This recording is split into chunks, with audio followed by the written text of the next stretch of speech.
तो अभी हम सीखेंगे चैप्टर नंबर 3।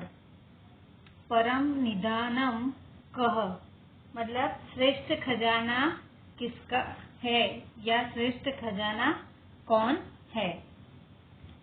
अभी हम देखेंगे राजा भोज के बारे में। इसमें राजा भोज की कहानी बताई गई है। राजा भोज अपने आप को बहुत ज्ञानी मानता है, पर उसके सामने एक पंडित आता है तो दोनों के बीच में बातचीत होती है। वो बातचीत यहाँ बताई गई है। वर्तमान में राजा भोज 11वीं सदी में मालवा में रहते थे। धारानगर में रहते हुए उस समय राजा भोज को जो नाम प्रसिद्ध हुआ वह आज भी जीवित है। आज भी उनके सुशासन के कई बातें हैं जो वो कितने लोकप्रिय थे वे बताया हुआ है। संस्कृत में ऐसी कहानियों का एक संग्रह जिसे भोज प्रबंध कहा जाता है वह बहुत प्रसिद्ध है। इसमें राजा भोज से संबंधित कई घटनाओं का वर्णन किया गया है।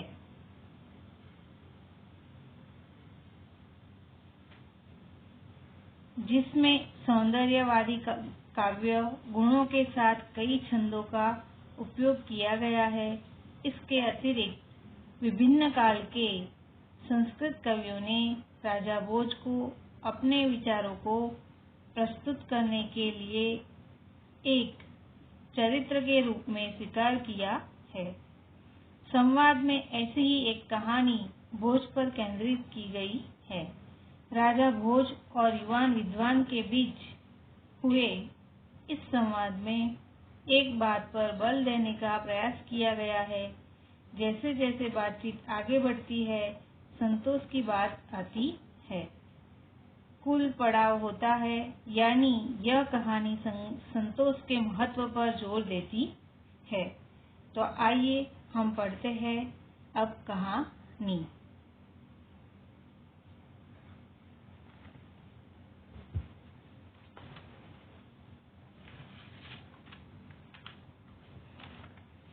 भोजनामः नृपति विद्याप्रियः कलाप्रियः प्रजाप्रियश्च आसीत्। भोज मतलब राजा का नाम है, नृपति मतलब राजा, विद्याप्रिय मतलब विद्या उसे प्रिय थी, कलाप्रिय मतलब ड्राइंग एक्टिविटी वो सब उन्हें पसंद थी, प्रजाप्रिय मतलब प्रजा को प्रिय, और आसित मतलब था।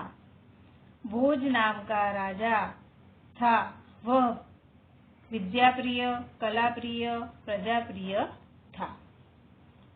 अतः तस्य राजसभायां दूरदेशे अनेके विद्याविशारदा पंडिता समागच्छति स्म। अतः मतलब इस, तस्य मतलब वह, से, राजसभा में, दूरदेशात दूर देश से, अनेक, विद्याविशारद मतलब विद्या में होशियार, पंडिता पंडित, समागच्छति मतलब आते, स्म मतलब थे। स्म का प्रयोग यहाँ भूतकाल के रूप में किया जाता है। तो राजा विद्याप्रिय कलाप्रिय था, तो इस वजह से उनकी राजसभा में अनेक विद्या पंडित आते थे। एकदा भोजः प्रसादस्य गवाक्षे उपविष्ट आसीत्। एकदा मतलब एक बार, भोज मतलब राजा भोज, प्रसादस्य मतलब बाहर खिड़की में, गवाक्षे मतलब बालकनी में, उपविशति खड़े रहे बैठे, उपविशति मतलब बैठे, आसीत मतलब थे। एक बार राजा भोज अपने महल की जो बालकनी थी वहाँ वो बैठे थे। सह मार्गे एकम नवागन्तुकम् अनभिज्ञं युवकः पश्यति। सः मतलब वह, मार्गे मतलब उस मार्ग में, एकः एक, नवागंतुक मतलब नवयुवान, अनजान, अनभिज्ञ मतलब अनजान, युवकः मतलब युवान, पश्यति मतलब देखा। उन्होंने उस समय, वह मार्ग से उस समय एक अनजान व्यक्ति गुजर रहा था, वह राजा ने देखा।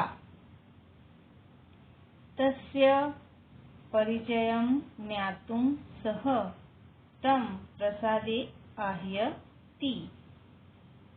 तस्य मतलब उसका, परिचयम मतलब परिचय, ज्ञातुम मतलब जानना, सह मतलब वह, तम प्रसादे मतलब जानना चाहते थे। तो राजा ने देखा कि कोई नवयुवान उस रास्ते से गुजर रहा है, तो उन्होंने अपने महल में बुलाने की बात की और कहा, उसका परिचय पूछने के लिए उनको अपने महल में बुलाया। अभी आगे, ततः स्तयोः मध्ये एवं वार्तालाप संजातः। ततः मतलब उस समय, मध्ये मतलब बीच में, एवं तो ही, वार्तालाप मतलब बातचीत, संजात हुई। बाद में जब राजा अनजान व्यक्ति को अपने महल में बुलाया तो दोनों के बीच वार्तालाप हुई। अभी जो राजा प्रजाप्रिय था, कलाप्रिय था और उसके राज्य में बहुत सारे पंडित आते जाते थे, तो एक बार उस समय जब वो खिड़की में खड़े थे महल की, तब वो मार्ग से नव आगंतुक मतलब नवयुवान को, अनजान नवयुवान को देखकर वह उनका परिचय पूछने की इच्छा हुई और फिर उन्हें अपने महल में बुलाया और बाद में दोनों के बीच जो वार्तालाप हुई वो अभी हम देखते हैं। अभी राजा भोज बोलते हैं, राजा भोजः भवानं कः वर्तते। भवानं मतलब आप, कः मतलब कौन, वर्तते हो। राजा भोज ने नवयुवक को पूछा कि तुम कौन हो। फिर युवक ने कहा, अहम घट पंडित अस्मि। अहम मतलब मैं, घट पंडित मतलब घड़ा, घट पंडित हूँ, अस्मि मतलब हूँ। युवक ने बताया कि मैं घट पंडित हूँ। अभी राजा पूछेगा कि घट पंडित इति कः मतलब घट पंडित कौन है। तो भोज, घट पंडित किम नाम घट पंडित इति। राजा भोज को आश्चर्य हुआ और वो युवक से पूछा कि घट पंडित ऐसा कैसे नाम हो सकता है। किम नाम घट पंडित, ऐसा कैसा नाम है। युवकः यथा घटे परिपूर्णं जलं तिष्ठति तथैव मयि परिपूर्णं ज्ञानं वर्तते। यथा मतलब जैसे, घटे मतलब घड़ा, परिपूर्ण मतलब पूरा जल से, जलम मतलब जल से, तिष्ठति जैसे जल से भरा हुआ होता है, तथैव मतलब वैसे, मयि मतलब मैं, ज्ञानम मतलब ज्ञान से, परिपूर्ण मतलब भरा हुआ, वर्तते मतलब हूँ। अभी युवक ने बताया कि जैसे घड़ा जल से भरा हुआ होता है, वैसे मैं भी ज्ञान से भरा हुआ हूँ। अतः अहम स आत्मनं घट पंडित मन्यते। अतः मतलब तो, अहम मतलब मैं, स्व आत्मनम मतलब खुद को, घट पंडित मतलब घट से ज्ञान से भरा हुआ पंडित, मन्यते मतलब मानता हूँ। अभी युवक ने कहा कि अहम मतलब मैं अपने आप को ज्ञान से भरा हुआ पंडित मानता हूँ। भोजः युवकस्य गौरवपूर्णम् उक्ति श्रुत्वा स्वात्मनं तथ्योपधिकं मत्वा अहंकारेण सह। युवकस्य मतलब युवक ने गौरवपूर्णम मतलब गौरव से, उक्ति मतलब कहा, गर्वपूर्ण उक्ति सुनकर, श्रुत्वा मतलब सुनकर, स्व आत्मनम मतलब खुद को, तथ्योपधिक मतलब राजा से भी अधिक, मत्वा मानकर, अहंकारेण सह मतलब अहंकार के साथ अब राजा भोज बोलेगा। युवक की गौरवपूर्ण उक्ति सुनकर मतलब गौरवपूर्ण बात सुनकर, जो युवक ने घट पंडित बताया ये बात सुनकर वो राजा जो था वो भी अहंकार से मतलब घमंड से वो बोलेगा। यदि यदि त्वं घटः असि तर्हि अहम मुद्गरत्वे वर्तते। यदि मतलब जब, त्वं मतलब तुम, घटः मतलब घड़ा, असि मतलब हो, तर्हि तो, अहम मतलब मैं, मुद्गरत्वे मतलब हथौड़ा, वर्तते मतलब हथौड़ा हूँ। अभी राजा ने अहंकारणभूत बात बताई कि यदि तुम घड़ा हो तो मैं हथौड़ा हूँ। अभी आगे वो राजा ऐसे बोलेगा कि भाई यदि तुम घड़ा हो तो मैं घड़ा जो है वो उसके ऊपर हथौड़ा पड़ता है तो मिट्टी का घड़ा टूट जाता है। तो इस हिसाब से अभी आगे हम देखते हैं। मुद्गरः स्वकीयेन प्रहारेण घटं विनाश्यति। मुद्गर मतलब हथौड़ा जो है वो स्वकीयेन मतलब खुद के, प्रहारेण मतलब प्रहार से, घटम मतलब घड़े, विनाश्यति उसका नाश करता है। हथौड़ा जो होता है वो खुद के प्रहार से घड़े का नाश करेगा। अहम अपि घटरूपम भवन्तं विनाश्यामि।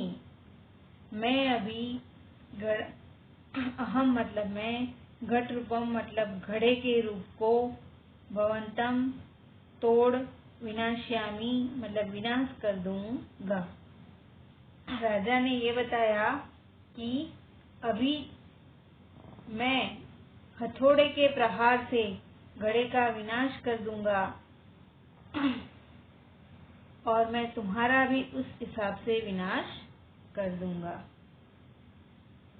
युवकः यदि भवान् मुद्गरत्वेन वर्तिष्यते तर्हि अहम अग्नि भवामि।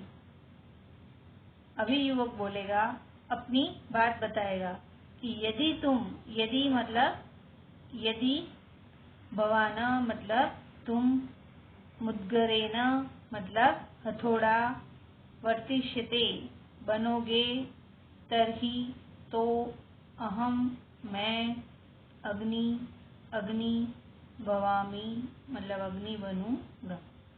अभी युवान कहता है कि यदि तुम हथौड़ा बनोगे तो मैं अग्नि बनूंगा। अभी वो बताएगा युवक कि मैं अग्नि बनकर हथौड़ों को भस्म कर दूंगा। दहन करता अग्नि भूत्वा मुद्गरम भस्म करिष्यामि। दहन करता अग्नि, दहन कर्मा मतलब अग्नि का स्वभाव है जलाना, तो भूत्वा होकर, मुद्गरम मतलब हथेड़ो, भस्म मतलब भस्म करिष्यामि मतलब कर दूंगा। दहन करता अग्नि बनकर मैं हथौड़े को भस्म कर दूंगा। यहाँ ये बात बताई है कि पहले राजा भोज कहता है कि आप कौन हो, तो बताता है कि मैं घट पंडित हूँ। फिर राजा भोज पूछता है कि घट पंडित ये कैसा नाम है। फिर युवक बताता है कि जैसे घड़ा पानी से भरा हुआ होता है, वैसे मैं ज्ञान से भरा हुआ हूँ। भोज फिर बोलता है कि युवक का ऐसा वचन सुनकर वो अहंकार से बोलेगा कि अगर तुम घड़ा हो तो मैं हथौड़ा हूँ। जैसे हथौड़े के प्रहार से घड़े का विनाश होता है, उसी तरह मैं हथौड़ा बनके तुम्हारा विनाश करूँगा। युवक, यदि तुम हथौड़ा बनोगे तो मैं अग्नि बनूंगा, और अग्नि बनोगे तो मैं अग्नि बनकर हथौड़े को जला दूंगा। अभी हम आगे नेक्स्ट वीडियो में देखते हैं।